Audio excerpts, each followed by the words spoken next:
नमस्कार. गावाचा विकास करायचा असेल तर सुरुवात कुठून करावी लागेल? नक्कीच शिक्षणापासून. आजच्या या विश्लेषणात आपण अशाच एका भन्नाट आणि प्रेरणादायी शैक्षणिक चळवळीची माहिती घेणार आहोत, जिचं नाव आहे मावा नार मावा शाळा, म्हणजेच आमचे गाव आमची शाळा. आता ही काही नेहमीची कागदावरची सरकारी योजना नाही हा. ही एक अत्यंत भक्कम अशी सामाजिक चळवळ आहे आणि ही संकल्पना पुढे आणली आहे गडचिरोली जिल्हा परिषदेचे मुख्य कार्यकारी अधिकारी माननीय सुहास गाडे यांनी. त्यांच्या या दूरदृष्टीतूनच हा उपक्रम आकाराला आला आहे. चला तर मग पाहूया की हे सगळं नेमकं काम कसं करतं. आज आपण 5 महत्त्वाच्या टप्प्यांतून जाणार आहोत. संकल्पना आणि आजची स्थिती, पायाभूत साक्षरता आणि संख्याज्ञान, उन्हाळी शाळेचं स्वरूप, लोकसहभाग आणि महिला सक्षमीकरण, आणि शेवटी याचे अपेक्षित परिणाम काय असतील. तर करूया सुरुवात.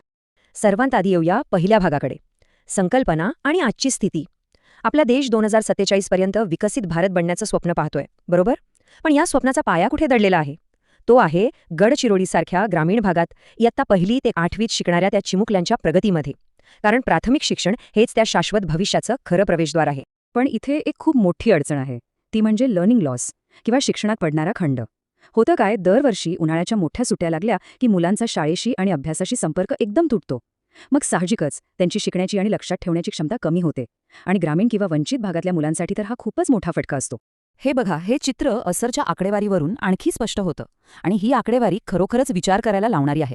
गडचिरोलीत तब्बल 53% मुलांना त्यांच्या वयानुसार वाचन करता येत नाहीये आणि 62% मुलांना गणितात मागे राहावं लागतंय.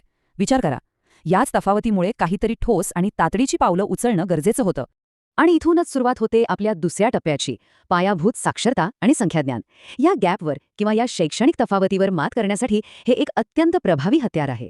आता तुम्हाला वाटेल की FLN किंवा पायाभूत साक्षरता म्हणजे नक्की काय? तर हे फक्त 1 ते 100 अंक पाठ करणं किंवा अक्षरं ओळखणं नाहीये.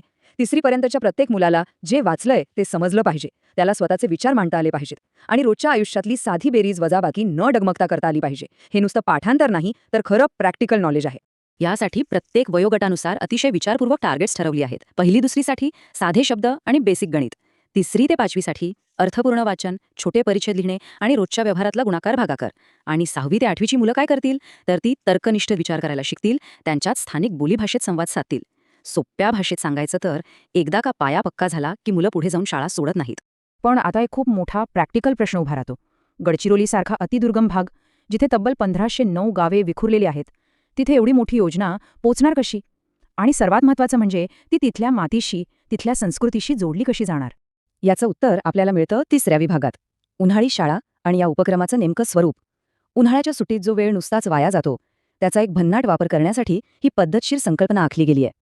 इथे ना एक आकडा खूप महत्त्वाचा आहे, तो म्हणजे 100. हा उन्हाळी कॅम्प बरोबर 100 दिवसांचा असणार आहे. कारण मुलांची अभ्यासाची मोडलेली सवय पुन्हा लावण्यासाठी आणि त्यात सातत्य आणण्यासाठी एवढा सलग प्रयत्न करणं अतिशय गरजेचं असतं. पण थांबा, 100 दिवस म्हणजे मुलांचा पूर्ण दिवस अभ्यासातच जाणार असं नाही. रोज फक्त 2 तासांचे वर्ग असतील. 1 तास भाषेसाठी आणि 1 तास गणितासाठी. आणि यातली खरी गंमत म्हणजे टार्ल, म्हणजेच टीचिंग ॲट राईट लेव्हल या आनंददायी पद्धतीचा वापर. यामुळे मुलांना अभ्यास हे ओझं वाटणारच नाही, ते अगदी खेळत हसत शिकतील. आणि याची अंमलबजावणी कशी होतीये ते पहा. 22 एप्रिलला तज्ज्ञ आणि प्रेरिकांची निवड, 24 ते 29 एप्रिलपर्यंत जिल्हा आणि तालुका स्तरावर त्यांचं सखोल प्रशिक्षण, आणि लगेच 1 मेला सर्व 1509 केंद्रांवर एकाच वेळी धडाक्यात सुरुवात. नियोजन ते अंमलबजावणी असा हा अत्यंत शिस्तबद्ध आणि सुपर फास्ट प्रवास आहे. आणखी एक भारी गोष्ट सांगू, या उपक्रमात स्थानिक भाषांना दिलेला मान. एरवी काय होतं, पुस्तकी प्रमाण भाषेत मुलं अडखळतात आणि शिक्षणापासून लांब जातात. पण इथे राष्ट्रीय शैक्षणिक धोरण 2020शी सुसंगत राहून गोंडी, माडिया, तेलुगू आणि बंगाली या स्थानिक बोलीभाषांना जवळ केलंय.